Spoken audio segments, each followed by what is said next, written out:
నమస్కారం, win TV news కి స్వాగతం. హెడ్లైన్ చూద్దాం.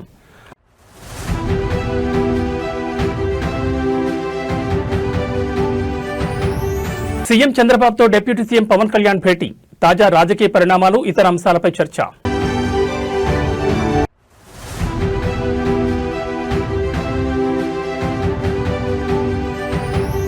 వైఎస్ఆర్సీపీపై ఎమ్మెల్సీ నాగబాబు తీవ్రస్థాయిలో విమర్శలు, వైసీపీ హిందూ ద్రోహి అంటూ సంచలన వ్యాఖ్యలు.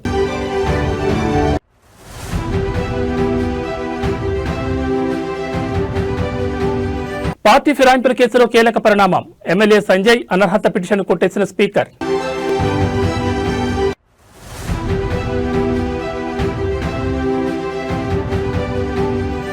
ఫోన్ ట్యాపింగ్ కేసులో డీఎస్పీ ప్రణీతరావుపై వేటు, డీఎస్పీ నుంచి సీఐగా డిమాండ్.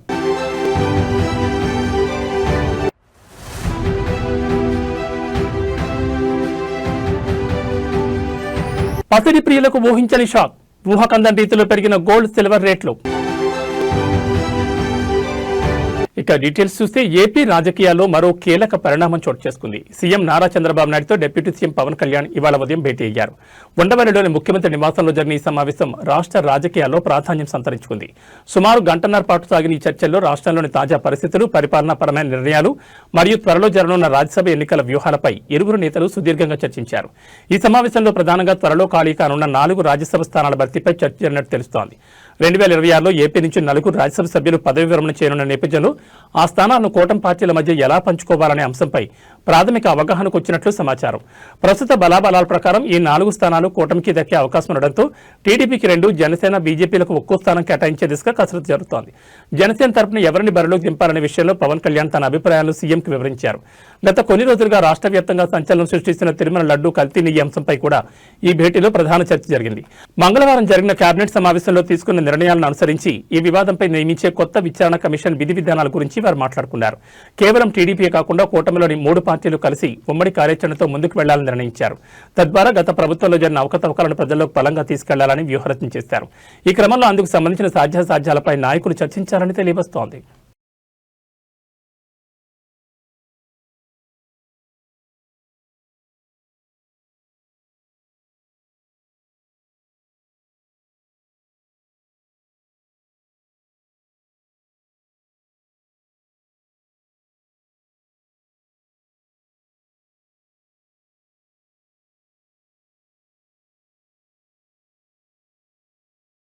జనసేన నేత ఎమ్మెల్సీ నాగబాబు సంచలన వ్యాఖ్యలు చేశారు. తాను ఒక సగటు భారతీయుని, హిందువుని అని చెప్పారు. తాను పరమాత్మను నమ్ముతానని చెప్పారు.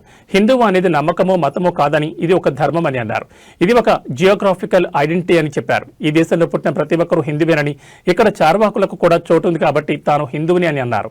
తన ధర్మాన్ని గౌరవిస్తూ ఇతరుల విశ్వాసాలను కించపరచకుండా బతికున్నా కాబట్టి ప్రౌఢ్ సనాతన హిందువుని చెప్పారు. అందుకే తాను ఎమ్మెల్సీగా మండలిలో అడుగుపెట్టిన తొలిసారి అర్చకుల జీతాలు పెంచాలని కోరినట్లు తెలిపారు. 2020లో అంతర్వేదిలో రథం దగ్ధమైన రోజు, రాష్ట్ర వ్యాప్తంగా హిందువుల మనోభావాలు దెబ్బతిన్న రోజు వైసీపీ ప్రభుత్వం కేసును సీబీఐకి అప్పగిస్తామని చెప్పిందన్నారు. కానీ సీబీఐ ఆ కేసును టేకప్ చేయలేదని చెప్పిందన్నారు. వైసీపీ వాళ్లకు ఇతరుల పర్సనల్ విషయాలపై ఉన్న ఆసక్తి ప్రజలపై ఉండదన్నారు. 2020లోనే రామతీర్థం రాముడి శిరస్సును తీసేసినా వైసీపీ పట్టించుకోలేదన్నారు. ఈ కేసును కూడా నీరు కర్చారన్నారు. 2024 జనవరి 24లో అయోధ్య రామ మందిరం నిర్మించుకున్నారని అన్నారు. ఈ సందర్భంగా పవన్, చంద్రబాబు వెళ్లి అయోధ్యలో జరిగిన కార్యక్రమంలో పాల్గొన్నారని అన్నారు. కానీ జగన్ ఒక ట్వీట్ కూడా చేయలేదన్నారు. అంతేకాకుండా టీటీడీలో అకామిడేషన్ ఛార్జీలు పెంచారని, సామాన్యుడికి దేవుని దూరం చేశారన్నారు. తిరుమలపై దోపిడీ అంతా ఇంతా కాదన్నారు. బాధ్యత గురించి వైసీపీ వాళ్ళకు చెప్పడం చెవిటోడి ముందు శంఖం వదినట్లే అన్నారు. పవన్ తిరుమల దర్శనానికి తన కూతురుకు డిక్లరేషన్ ఇప్పించారని, అబ్దుల్ కలాం కూడా డిక్లరేషన్ ఇచ్చే వెళ్లారని అన్నారు. నువ్వు కలాం కంటే గొప్పోడివా అంటూ జగన్ ప్రశ్నించారు. నమస్తే, నేను మీ నాగబాబుని. ఒక సగటు భారతీయుడిని, ఒక హిందువుని. అదేంటి మీరంతా నాస్తికుడు అనుకుంటున్న నాగబాబు హిందువుని అంటున్నాడని అనుకుంటున్నారా? ఆదిశంకరుల అద్వైతం, రమణుల ఆత్మజ్ఞానం, వీళ్ళిద్దరూ చెప్పిన నిరాకార స్వరూపమైనటువంటి ఆ పరమాత్మను నమ్ముతాను. హిందువు అనేది ఒక నమ్మకమో ఒక మతమో కాదు, ఇది ధర్మం, మన జీవన విధానం. అవివేకుల్ని, అజ్ఞానుల్ని ఎడ్యుకేట్ చేసేలా చెప్పాలంటే ఇది ఒక జియోగ్రాఫికల్ ఐడెంటిటీ కూడా. ఆసేతు హిమాచలం నుంచి హిందూ మహాసాగరం వరకు ఈ పుణ్యభూమిలో పుట్టిన ప్రతి ఒక్కడూ హిందువే. ఈ దేశంలో, ఈ ధర్మంలో చార్వాకులు కూడా చోటుంది కాబట్టి నేను నికార్సైన హిందువుని. నా ధర్మాన్ని గౌరవిస్తూ ఇతరుల్ని కించపరచకుండా బతుకుతున్న ఒక ప్రౌడ్ సనాతన హిందూని. అందుకే నాకు ఎమ్మెల్సీగా కౌన్సిల్లో మాట్లాడే అవకాశం రాగానే హిందూ మతం కోసం పాటుపడే అర్చకుల చాలని జీతబత్యాల గురించి మాట్లాడాను. మరి వైసీపీ నాయకుల సంగతి ఏంటంటారు? రండి చూద్దాం.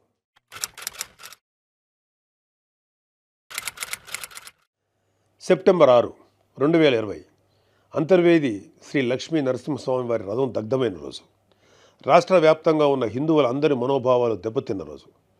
అప్పటి వైసీపీ ప్రభుత్వం ప్రతిపక్షాల ఒత్తిడికి తలొగ్గి కేసుని సిబిఐకి అప్పచెప్తామని చెప్పింది.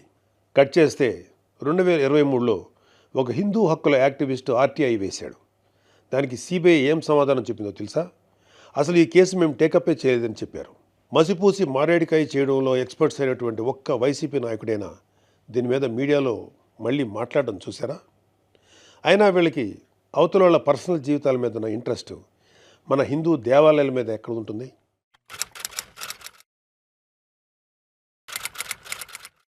డిసెంబర్ 2020 రామతీర్థం రాముడు మనకు ఒక దైవం. మహావిష్ణువు అవతారం మాత్రమే కాదు, అంతకు మించి ఈ దేశం తాలూకు ఆస్తిత్వం రామకథలో ఉంది. ఒక మనిషి ధార్మికంగా ఎలా బ్రతకాలో రామాయణం చెప్తుంది. రామాయణంలో మారీచుడు చెప్తాడు, రామో విగ్రహవాన్ ధర్మ సాధు సత్య పరాక్రమ అని. ఈ భూమి మీద రాశీభూతమైన ధర్మమే శ్రీరాముడిని నమ్మే జాతి మనది. అలాంటి రాముడి శిరస్సును నరికినా పట్టించుకోని ప్రభుత్వం వైసీపీ ప్రభుత్వం. అప్పటి ప్రభుత్వం ఇన్వెస్టిగేషన్లో చూపించిన నిర్లక్ష్యం వల్ల దీని వెనుకున్న అసలు దోషులను ఎమ్మెల్యేల పార్టీ ఫిరాయింపుల వ్యవహారంలో ఈ రోజు కీలక పరిణామం చోటు చేసుకుంది. జగిత్యాల ఎమ్మెల్యే డాక్టర్ సంజయ్కు భారీ ఊరట లభించింది. ఆయనపై బీఆర్ఎస్ నేత జగదీష్ రెడ్డి దాఖలు చేసిన పిటిషన్ను స్పీకర్ గడ్డం ప్రసాద్ కొట్టేశారు. సంజయ్ పార్టీ మారారనేందుకు సరైన ఆధారాలు లేవని స్పీకర్ పేర్కొన్నారు. ఈ తీర్పుతో ఇప్పటివరకు 8 మంది ఎమ్మెల్యేలకు ఊరట లభించింది. గత అసెంబ్లీ ఎన్నికల తర్వాత బీఆర్ఎస్ నుంచి 10 మంది ఎమ్మెల్యేలు పార్టీ మారారని, అధికార కాంగ్రెస్ పార్టీలో చేరారని బీఆర్ఎస్ నేతలు ఆరోపిస్తున్న విషయం తెలిసిందే. ఆ 10 మంది ఎమ్మెల్యేలపై అనర్హత వేటు వేయాలని బీఆర్ఎస్ పట్టుబడుతోంది. దీనిపై గతంలోనే స్పీకర్ ఫిర్యాదు చేస్తూ పిటిషన్ దాఖలు చేసింది. ఈ పిటిషన్పై విచారణ చేపట్టిన స్పీకర్ ఇప్పటికే పలువురు ఎమ్మెల్యేలపై బీఆర్ఎస్ చేసిన ఆరోపణలను తోసిపుచ్చారు. తాజాగా సంజయ్కు క్లీన్ చిట్ ఇచ్చారు. సునీత లక్ష్మారెడ్డి గారు అంటే మాకు ఎన్నలేని గౌరవం. అందులో మహిళలంటే రన్నింగ్ కామెంటర్తోనే వచ్చింది. ఇది ఎవరు మాట్లాడుతున్నారు? అక్కడ కాదు సార్, మీదికే మాట్లాడుతున్నారు.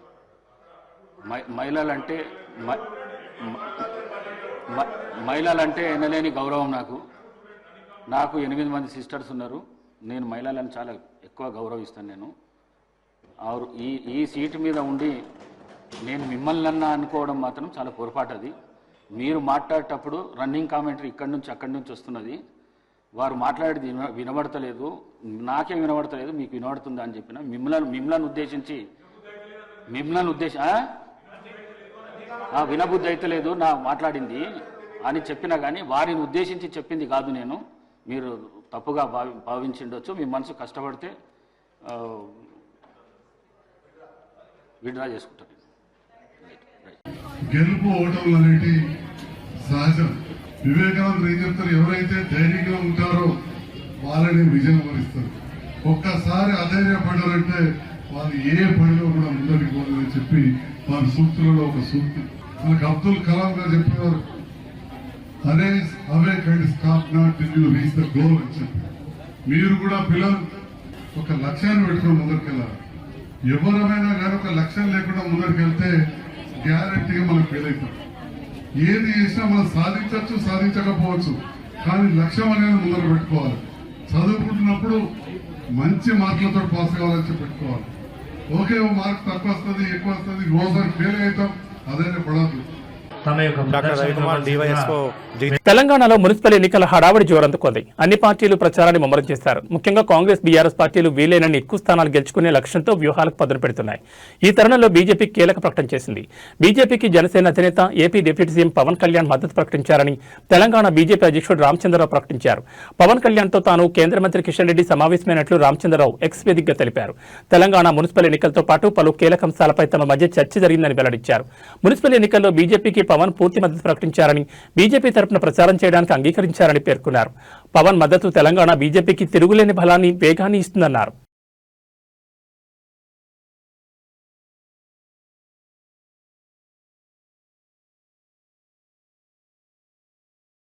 ఫోన్ ట్యాపింగ్ కేసులో మరో సంచలన నిర్ణయం తీసుకున్నారు. డీఎస్పీ ప్రణీతరావును డిమోట్ చేస్తూ ప్రభుత్వం ఉత్తర్వులు జారీ చేసింది. డీఎస్పీ నుంచి సీఐగా ప్రణీతరావును డిమోట్ చేస్తూ తెలంగాణ ప్రభుత్వం ఉత్తర్వులు వెలువరించింది. ఫోన్ ట్యాపింగ్ కేసుకు ముందు డీఎస్పీగా ఉన్న ప్రణీతరావు అరెస్ట్ అనంతరం సస్పెండ్ అయ్యారు. 2007 బ్యాచ్కి చెందిన ప్రణీతరావుకు గతంలో కల్పించిన యాక్సిలరేటెడ్ పదోన్నతి రద్దయినట్లయింది. ఇకపై ఆయన ఇన్స్పెక్టర్గానే కొనసాగనున్నారు. గత ప్రభుత్వ హయాంలో ఎస్ఐబి డీఎస్పీగా పనిచేసిన దుగ్గ్యాల ప్రణీతరావు కిందట సస్పెండ్ అయ్యారు. కేసీఆర్ ప్రభుత్వ హయాంలో రాజకీయ నాయకులు ప్రజాప్రతినిధుల ఫోన్ ట్యాప్ చేసినట్లు ఆయనపై పెద్ద ఎత్తున ఆరోపణలు వచ్చాయి. కాంగ్రెస్ ప్రభుత్వం అధికారంలోకి వచ్చిన తర్వాత ఆయన వ్యవహార శైలిపై విచారణ చేయించారు. విచారణలో అది నిజమని తేలడంతో ప్రభుత్వం సస్పెండ్ చేసింది. 2023 నవంబర్ 15న ఒకే రోజు 650 ఫోన్లు ట్యాపింగ్ అయ్యాయని, మావోయిస్టుల నేతలతో వీరికి సంబంధాలున్నాయంటూ రాజకీయ నేతల నెంబర్లను పంపించి రివ్యూ కమిటీ ద్వారా గ్రీన్ సిగ్నల్ వచ్చిన తర్వాతే ఫోన్లు ట్యాపింగ్ చేసినట్లు సిట్ గుర్తించింది. ఈ క్రమంలో వాటికి సంబంధించిన ప్రభాకర్ కూడా దాదాపు 3 సార్లు విచారించారు. తాజాగా ప్రభాకర్ రావు డీఎస్పీ నుంచి సీఐగా డిమోట్ చేయడం సంచలనంగా మారింది.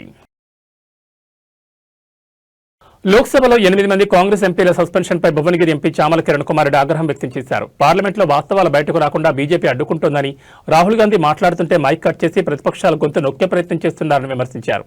నిషికాంత్ దుబే, అనురాగ్ ఠాకూర్ వంటి వారు కావాలనే సభను అడ్డుకుంటున్నారని ఆరోపించారు. ప్రజా సమస్యలపై చర్చించే ఉద్దేశం కేంద్రానికి లేదని మండిపడ్డారు. నిన్న 8 మంది ఎంపీలను, అంటే నాతో పాటు 7 ఎంపీలను పార్లమెంట్ నుంచి సస్పెండ్ చేయడం జరిగింది. కేవలం రాహుల్ గాంధీ గారికి అవకాశం ఇవ్వలేదని, రాహుల్ గాంధీ గారు వాస్తవాలు మాట్లాడుతుంటే వాస్తవాలు మాట్లాడనీయకుండా కొంతమంది సభ్యులు అనురాగ్ ఠాకూర్, నిషికాంత్ దూబే లాంటి వాళ్ళు డిస్టర్బ్ చేయడమే కాకుండా తర్వాత స్పీకర్ రాహుల్ గాంధీ గారి మైకును తీసుకెళ్లి వేరే సభ్యునికి మాట్లాడే అవకాశం ఇచ్చినప్పుడు మేము స్పీకర్ దగ్గర పోయినప్పుడు మమ్మల్ని సస్పెండ్ చేశారు. ఒకటి ఈరోజు మీరు చూసినట్టయితే మేమందరం కూడా ఇక్కడ ధర్నా చేస్తున్నాం. ఎందుకంటే 8 మంది ఎంపీలను కేవలం నోరు నొక్కే ప్రయత్నమే కాదు, కొంతమంది ఎంపీలను ఇప్పుడు కూడా హౌస్ అడ్జర్న్ చేసిర్రు. వీళ్ళు హౌస్ నడపాలని కాదు, ఎప్పుడైనా ప్రజల సమస్యల మీద మాట్లాడేటప్పుడు ప్రజా సమస్యల మీదనే కాకుండా దేశంలో జరుగుతున్నటువంటి విషయాల మీద, సామాన్యులకు నష్టం జరిగే విషయాల మీద మాట్లాడే ప్రయత్నం చేస్తే మమ్మల్ని మాట్లాడనీయక గొంతు నొక్కే ప్రయత్నం చేస్తున్నారు. గొంతు నొక్కినంత మాత్రాన ఏం కాదు. ఒకవేళ వాళ్ళు ఇవాళ మమ్మల్ని చట్టసభలకు ప్రజలు పంపించింది ప్రజా సమస్యల మీద మాట్లాడటానికి, ఈ దేశంలో జరుగుతున్నటువంటి ఏ లా మీదనైనా చర్చ జరగకుండా వాళ్ళు ఇష్టానుసారంగా చేస్తున్నటువంటి పద్ధతిని మేము ఎదుర్కొంటున్నామన్న ఉద్దేశంతో మా గొంతులు నొక్కే ప్రయత్నం చేశారు. కానీ ఈరోజు వాళ్ళు గొంతు నొక్కినంత మాత్రాన మేము ఆగే ప్రయత్నం చేయము. మేము డెఫినెట్గా మకర్దార్ దగ్గర మేము 8 మంది ఎంపీలను కూడా ఈరోజు ధర్నా చేస్తున్నాం. నేను ఒకటే చెప్తున్నా, మమ్మల్ని ప్రజలు గెలిపించి చట్టసభలకు పంపించింది ప్రజా సమస్యల మీద మాట్లాడడానికి. ప్రేక్షక పాత్ర వహించి బీజేపీ చేస్తున్నటువంటి పనులను చప్పట్లు కొట్టి వాళ్ళు చేసేదంతా కరెక్ట్ ఉందని చెప్తే తప్ప మైకులు ఇచ్చే పరిస్థితి లేదు. ఎందుకంటే ఈ విధంగా రాజకీయం చేయడం చాలా తప్పని తెలియజేస్తున్నాం. కృష్ణా జిల్లా ఉయ్యూరు మండలంలో ఘోర అగ్ని ప్రమాదం సంభవించింది. స్థానిక సర్వీస్ రోడ్లో ఉన్న ఒక పరుపుల దుకాణంలో ఒక్కసారిగా మంటలు చెలరేగడంతో భారీగా ఆస్తి నష్టం వాటిల్లిందని తెలుస్తోంది. ఉయ్యూరు మండలం గండిగుంట పరిధిలోని స్వప్న చాతుర్య ఎంటర్ప్రైజెస్ అనే పరుపుల విక్రయ కేంద్రంలో ఈ ఘటన చోటు చేసుకుంది. దుకాణం నుంచి పెద్ద ఎత్తున పొగలు, మంటలు ఎగిసిపడడంతో స్థానికులు తీవ్ర భయాందోళనకు గురయ్యారు. ప్రమాదం జరిగిన వెంటనే అప్రమత్తమైన స్థానికులు అగ్నిమాపక సిబ్బందికి సమాచారం అందించారు. ఘటనా స్థలానికి చేరుకున్న ఫైర్ సిబ్బంది స్థానికుల సహాయంతో శ్రమించి మంటలను అదుపులోకి తెచ్చారు. అయితే మంటలు వేగంగా వ్యాపించడంతో దుకాణంలో ఉన్న పరుపులు, ఫర్నిచర్తో పాటు ఫర్నిచర్ తయారీకి ఉపయోగించే సామగ్రి పూర్తిగా కాలిబూడిదైంది. ఈ ప్రమాదంలో సుమారు 3 లక్షలకు పైగా ఆస్తి నష్టం సంభవించినట్లు యజమాని ఆవేదన వ్యక్తం చేస్తున్నారు. ఈ అగ్ని ప్రమాదానికి షార్ట్ సర్క్యూట్ కారణమని అనుమానిస్తున్నారు. దుకాణంలోని విద్యుత్ వైర్లలో మంటలు చెలరేగి పరుపులకు అంటుకోవడంతో క్షణాల్లోనే మంటలు తీవ్ర రూపం దాల్చినట్టు తెలుస్తోంది. ప్రమాద సమయంలో దుకాణంలో ఎవరూ లేకపోవడంతో ప్రాణ నష్టం తప్పిందని అధికారులు భావిస్తున్నారు. పోలీసులు కేసు నమోదు చేసుకుని దర్యాప్తు చేస్తున్నారు. నిత్యం రద్దీగా ఉండే సర్వీస్ రోడ్ పక్కనే ఉన్న దుకాణంలో ఇలాంటి ప్రమాదం జరగడం ఆ ప్రాంత వాసులను కలవరానికి గురిచేస్తోంది. తయారీ సామగ్రితో పాటు విక్రయానికి సిద్ధంగా ఉన్న విలువైన ఫర్నిచర్ అంతా అగ్నికి ఆహుతి కావడంతో వ్యాపారికి తీవ్ర నష్టం వాటిల్లిందని తెలుస్తోంది. అధికారులు నష్టాన్ని అంచనా వేస్తున్నారని సమాచారం. హైదరాబాద్ నగరంలోని ఎస్ఆర్ నగర్ పరిధిలో గల సంజీవ్ రెడ్డి దాసరం బస్తీలో ఒక్కసారిగా ఉద్రిక్తత నెలకొంది. ఇక్కడ 4 ఎకరాల వివాదాస్పద స్థలంలో ఓ బిల్డర్ చేపట్టిన నిర్మాణం తమ రాకపోకలకు ఆటంకంగా మారిందని, దారిని అడ్డుకుంటోందని బస్తీవాసులు ఆందోళన దిగారు. నిరసన తెలుపుతున్న స్థానికులపై బిల్డర్ ఏర్పాటు చేసిన బౌన్సర్లు కర్కశంగా వ్యవహరించారు. బస్తీవాసులపై విచక్షణ రహితంగా రాళ్లతో దాడికి పాల్పడడంతో పలువురికి గాయాలయ్యాయి. బౌన్సర్ల దౌర్జన్యంతో స్థానికులు ఆగ్రహోద్రక్తులయ్యారు. సమాచారం అందుకున్న పోలీసులు రంగంలోకి దిగి పరిస్థితిని అదుపులోకి తెచ్చేందుకు ప్రయత్నిస్తున్నారు. ప్రస్తుతం అక్కడ భారీగా పోలీసులను మోహరించారు.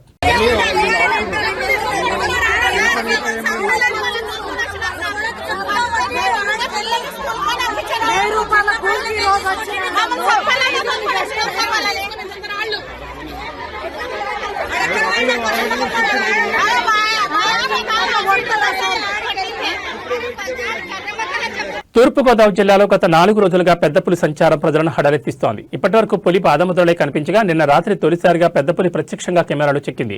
రాజమండ్రి పరిసర ప్రాంతాల్లో పులి కదలికలు పెరగడంతో స్థానికుల్లో తీవ్ర భయాందోళన నెలకొన్నాయి. నిన్న ఉదయం రాజమండ్రి శివార్లోని గాడాల ప్రాంతంలో పెద్ద పులి పాదముద్రలను అటవీశాఖ అధికారులు గుర్తించారు. కారులో ప్రయాణిస్తున్న కొందరు యువకులు పెద్ద పులి వీడియోను చిత్రీకరించగా అది సోషల్ మీడియాలో వైరల్ అయింది. గాడాల ప్రాంతంలో పులి పాదముద్రలు స్పష్టంగా కనిపించడంతో అక్కడ బోన్లు ఏర్పాటు చేసి పులి కదలికలపై నిఘా పెంచారు. అర్ధరాత్రి రాజమండ్రి శివారు ఆటోనగర్ వెనుక ప్రాంతంలో పెద్ద పులిని చూసినట్లు స్థానికులు సమాచారం ఇవ్వడంతో అటవీశాఖ అధికారులు పోలీసులు వెంటనే అక్కడికి చేరుకున్నారు. ఇంతలోనే పులి దివాన్ చెరువు పరిధిలోని ఎస్వీపీఎస్ ఫంక్షన్ హాల్లో ఢిల్లీ పబ్లిక్ స్కూల్ మధ్య ఉన్న కొబ్బరి తోటలోకి వెళ్లినట్లు సమాచారం అందింది. దీంతో యంత్రాంగం మొత్తం అక్కడికి చేరుకుని గాలింపు చర్యలు ముమ్మరం చేసింది. పులి సంచారంపై అటవీశాఖ అప్రమత్తమైంది. రాజమహేంద్రవరం సర్కిల్ సీసీఎఫ్ బిఎన్ఎన్ మూర్తి ఆధ్వర్యంలో డిఎఫ్ఓ ప్రభాకర్రావు, ఎఫ్ఆర్ఓ దావీద్ రాజు నాయుడు, డిఆర్ఓ శ్రీనివాసరావు, రాష్ట్ర సిల్వీ కల్చరిస్ట్ ఆర్ శ్రీనివాసరావు తదితర అధికారులు క్షేత్రస్థాయిలో పరిస్థితిని ఎప్పటికప్పుడు పర్యవేక్షిస్తున్నారు.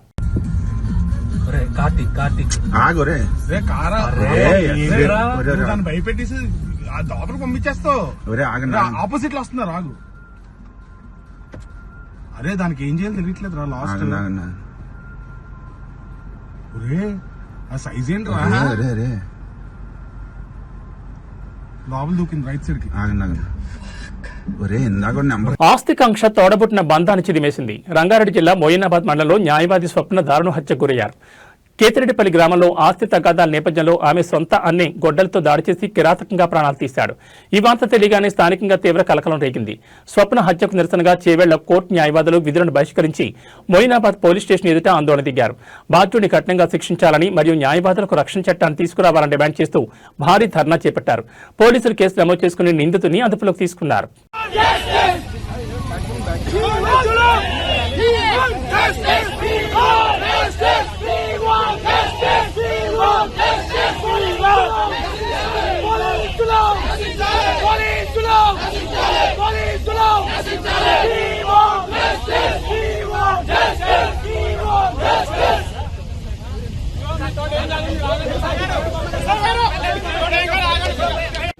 ఫోటో వచ్చింది మనకి.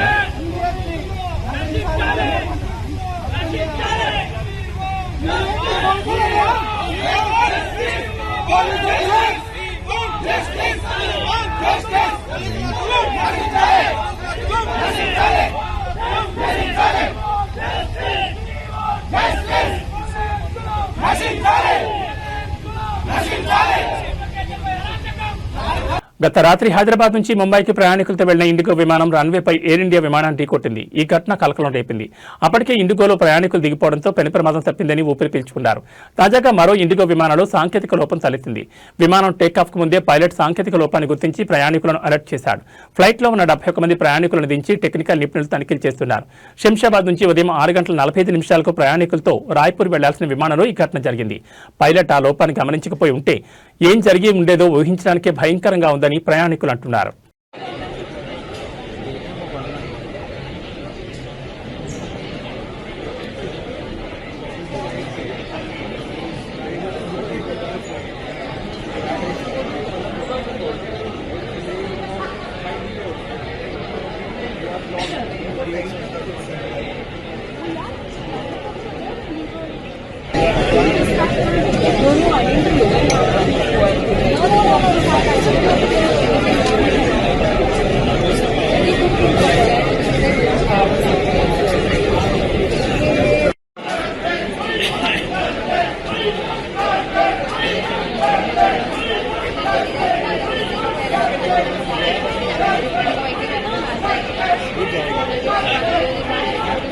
వరుసగా 4 రోజులు బంగారం వెండి ధరలు తగ్గేసరికి అందరూ హమ్మయ్య ఇక తగ్గుతూ వస్తాయనుకున్నారు. కానీ ఊహలకు అతీతంగా బంగారం వెండి ధరలు భారీగా పెరుగుతున్నాయి.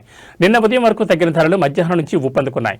ఇవాళ ఈ 2 లోహాల ధరలు భారీగా పెరిగాయి. మరో 10 రోజుల్లో పెళ్లిళ్ల ముహూర్తాలు మొదలు కానుండగా బంగారం వెండి ధరల్లో ఈ హెచ్చుతగ్గులు చోటు చేసుకుంటున్నాయి. దీంతో ఎప్పుడు కొనాలో అర్థం కాని పరిస్థితి నెలకొంది.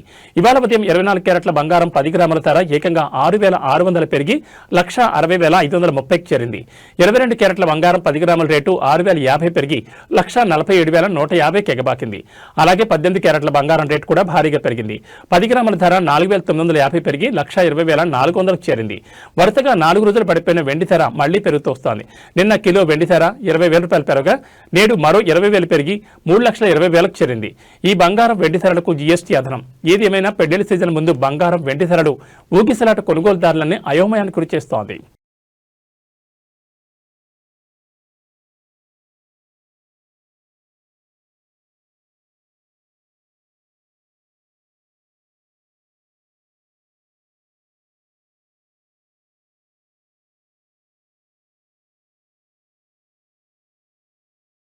ఏబీ బులెటిన్ విశేషాలు మరో బులెటిన్లో మళ్ళీ కలుసుకుందాం. నమస్కారం.